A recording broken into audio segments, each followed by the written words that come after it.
Good evening, everybody. I'm just going to talk to you about 5-10 minutes. And did you guys like that Santa dance? It was very creative. Shall we give them a big hand? They were awesome. Extremely creative. And more than being nervous and speaking to you guys, 1,000 people right here, I'm more nervous to be standing in front of my wife for the very first time. I just got married about 20 days ago. Believe me guys, it's a totally new experience, standing in front of your wife and preaching. All the inexperienced ones are laughing now. Well, very quickly, I have just 3 points to share with you about Christmas. As I was praying and meditating on what I need to share with you this morning, by the way, everyone is sitting in the balcony and the 60 rupees one. Nobody wants to sit in the Gandhi seat, I think. I think over the period of the program, guys should come down. Come closer, I want to keep watching you. 3 things I want to share with you and I'll be done with that. Just 3 quick things. As I was meditating on what I need to share with you about Christmas, God spoke to me about exactly these 3 things. The why, the when, the how, and out of these questions, the why Christmas seems to be the most important one. And I did a small play a few years ago, which went something like this. In heaven, God was seated on his throne, and around him were Moses, Elijah, David, Joshua, and the whole, the greats, who's the who in the Bible. And all of them were giving their report to Father God. And one of them, and Moses said, Lord, I tried my best to go and rectify this nation, but they are a stiff-necked people. They are so hard-hearted. They are into all kinds of, sin. And Joshua said the same thing. So did Elijah. Different people all over the Bible. And out of the blue, suddenly there was a still small voice that said, Father, let me go down to earth. There was a silence that's never be comprehended. And the Father God rose up from his seat and said, Son, do you want to go? And the son said, Yes, Father, I will go.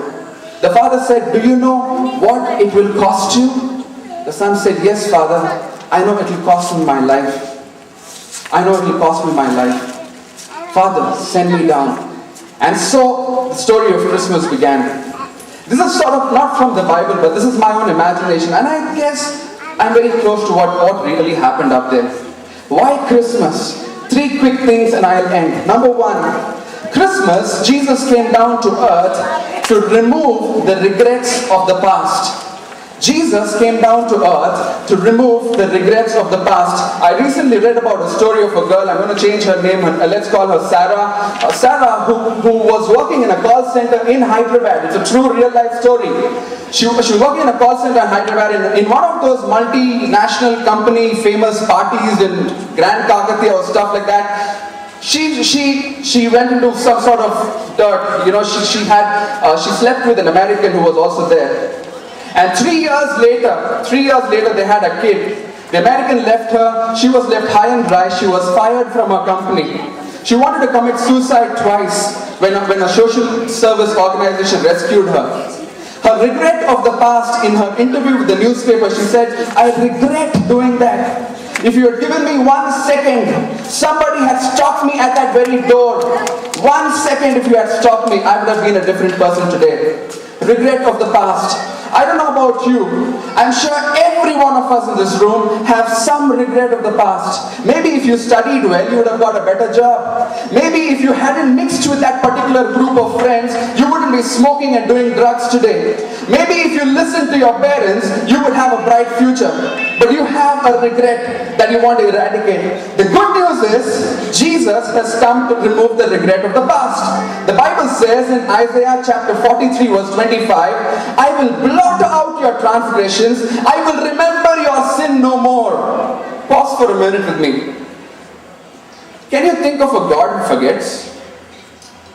I mean, how can God forget? God is saying, I will remember your sin no more. And God, I sometimes feel, is not like our mother and maybe our wives, who keep nagging us and reminding us, Appudu nu cheyale kada, appudu chesinavu kada. And I think God is like that. God does not bring it up to your face. The devil is an accuser, but the Holy Spirit is a convictor. There's a difference. The devil is an accuser. The devil brings up your sin. But God says, I will bring your sins no more. I will blot out your transgressions. The Bible says in Psalms chapter 103 verse 12, it says, as far as the east is from the west, so far have I removed my transgressions from you, your transgressions from me. If you have a regret of the past, good news about Christmas is Jesus wants to wipe away your past, give you a brand new future. Number 2 reason why Jesus came in, to ease the burdens of the present. To ease the burdens of the present. He was 27 years old. He was the most successful rock star. Anyone wants to guess his name? He wrote the song Smells Like Teen Spirit. Nirvana. His name was Kurt Cobain. Kurt Cobain. He was 27 years old. He took a 2-edged barrel gun and put it on his mouth and shot himself when he was 27 years old. He had sold $550 million worth of records. He was an overnight superstar. He had married another rock star, Courtney Love. Everything was going on well for him. Suddenly one day he said, I will not be able to take the fame that comes with this. He went into drugs. He was not able to handle his emotions. He went into depression in spite of money, in spite of fame, in spite of popularity. Burdens of the present. He was not able to handle himself, handle his emotions, handle his feelings. And many of us in this room are here with burdens of the present. I read in an article very recently about 73% of the young people working in call centers and BPOs, people who are working, have credit card debts. Credit card debts. Burdens of the present. Too many people are taking car loans. They're taking loans of every kind. They don't have the ability to repay, but they want to take those loans just to show burdens of the present. But Jesus has good news, and that's the good news of Christmas. Jesus is telling us, Psalms 68 verse 19, he says, praise be to God who on a daily basis bears our burdens. Who daily bears our burdens.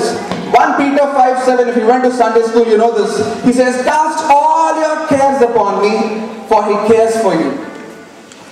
Today, if you are seated here with the burdens of the present, maybe it's a financial debt, maybe it's a relationship problem, maybe it's a wisdom problem, you're failing in your exams constantly.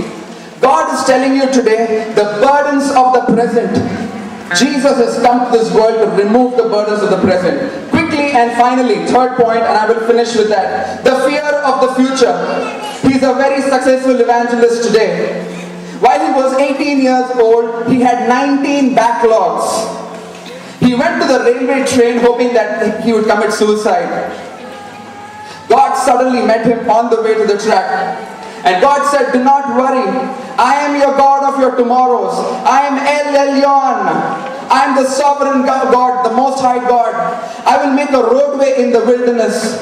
Rivers in the desert will you see. This man went on to become Dr. D.G.S. Dinakaran.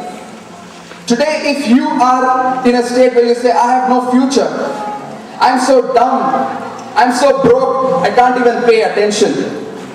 If you're saying that today, Jesus is saying, I am the God of your future. Fear not, Jesus says in Isaiah 43 verse 1, I have redeemed you and called you by name, child, you are mine. When you walk through the waters, I am there. If you read Isaiah chapter 41 verse 13, I will hold you and lead you with my right hand. Fear of the future. Christmas, the story of Christmas is Jesus coming to this world to remove the fear of the future. I want to finish here. I think the band is ready. I want to wind up right here. I want to ask you these 3 questions. Have you let Jesus remove the regrets of your past? Have you let Jesus remove the burdens of your present? Have you let Jesus remove the fear of your future? If you haven't, the good news is Christmas is the time when God says Emmanuel is born. Emmanuel means God with us. He doesn't just watch us remotely. He is with us. He weeps when we weep. He understands. He cares for each and every one of you. He's smiling when you're smiling. He's crying when you're crying. He's not a God out there. He's a God in here. I want to challenge you today. If you haven't accepted Jesus in your heart, the only way you can celebrate Christmas, I repeat, the only way you can celebrate Christmas is for Jesus to be born in your heart today.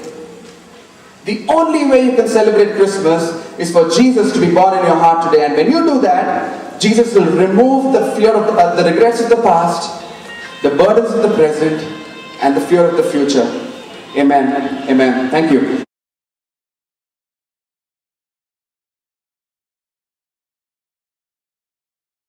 Discovery Global Ministry is doing a lot of social work for the underprivileged. It is service without any motive. It is service to the underprivileged, service to the handicapped, and service to the orphans is the greatest service anyone can do to mankind. And I congratulate them for having an excellent cultural program, and I deem it my privilege to be and spend the evening with you. And a lot of youngsters are there. I wish all of them a happy Christmas. Thank you very much.